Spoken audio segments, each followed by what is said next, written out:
actress, Mrs. Denise Boutte. Denise, thank you so much for joining us. You said it right. I Thanks. said it right? Ah, You didn't call me booty or bout. wow. You get a lot of booty? A lot of booty. I get a lot of booty, Brandon. Wow. Thanks for asking. Luckily, I was able to do some research on the front end and get the correct, saying of it. Now, you're from Louisiana, so I am.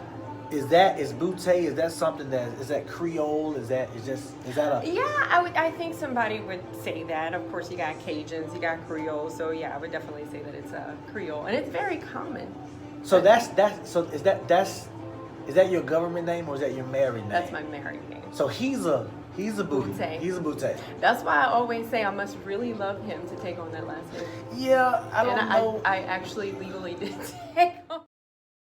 Being an actress, I'm sure you know it's important or it's a good idea in most cases to, when you're studying and breaking down and developing a character to do your research and I know actors who've played homeless people, they've actually slept outside a couple of nights to really get into the character.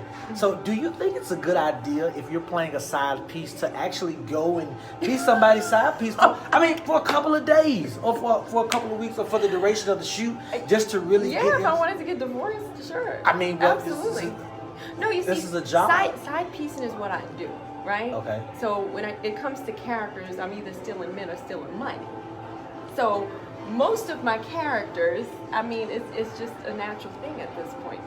That's what I do. So, with the exception of Sasha in the last 2 film roles, yeah, that's pretty much my niche. So, okay, so what you're saying is, so do you have any experience being an actual side piece? Because you've been married for some years now. Okay, absolutely not.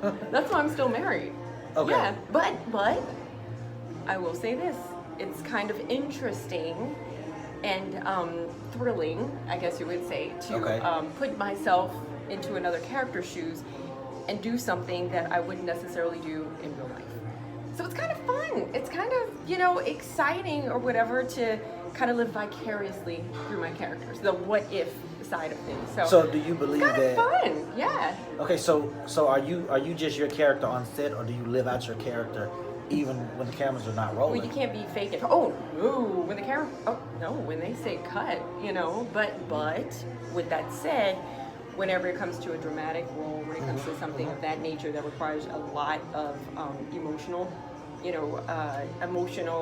taxing, type stuff, you kind of have to stay in the zone. I would definitely say with the last 2 roles that I did, which were not about stealing men and stealing money, that were much more dramatic and deeper of a storyline, I did. A lot of times I had to separate myself and go into a really secluded area in order to stay in the moment and make sure that when they said action, I was in the proper place in order to pull it off. So, with the other characters, it was fun. You know what I'm saying? They say action or whatever. It was like, all right, I'm bad girl. Bad girl number 1 and number 2. Okay. Bad girl number 1, number 2, number 3, number 4. So it's fun. So you've been able to just really embody just about every character. You've been able, to play every role that you've ever taken on. That's the goal.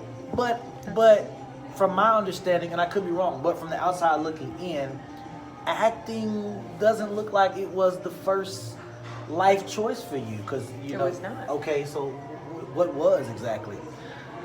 Ooh, I gotta go way back. So when I was at LSU, I started out in pre-med, and I quickly found out within 2 months that that's not at all what I wanted to do with my life. Well, here's the thing. I'm a small town girl. I grew up on a farm, and in my mind, everyone who was a success, every time a mother or daddy was proud of their kid, they were a doctor or a lawyer. Wow. So I was like, pick one. Okay, being a lawyer requires way too much reading. So I'm gonna be a doctor. Not that a doctor doesn't require less reading, but I was just like, yeah, I'm gonna be a doctor, maybe a dermatologist. I'm gonna take the easy way out so I don't have to be on call. And like I said, that is not at all what I wanted to do with my life. So I quickly switched to mass communications. I had a friend of mine who was in the dormitory, and she was going to school for that, and I was just like, let me go ahead and sit on one of the classes. So I quickly was like, I can talk really well. I'm gonna go in mass communications and minor in marketing. So one intern after another, I interned at a news station and WBRZ, Channel 2 in Baton Rouge, and worked the dispatch desk. Hated it. Wow. Hated it because it was hardcore news, and so day in, day out, you're listening to these tragic stories, and it wasn't feel-good news until the very end when they wanted to adopt a puppy or something like that. But everything was so hardcore, and it was sad. You know what I'm saying? So I stayed there for a semester, and even one of the anchors pulled me aside, and she was like, honey, this may not be what you want to do. She was like, after years of doing it, she was like, a lot of anchors go into a depression because you ingest the news that you're reporting, and then she was like, you so slowly understand and evolve into a person that you report the news, and you can't let it get into your space, into your spirit. And so I was like, yeah, unless I can do, you know, fluff journalism, this is not my thing.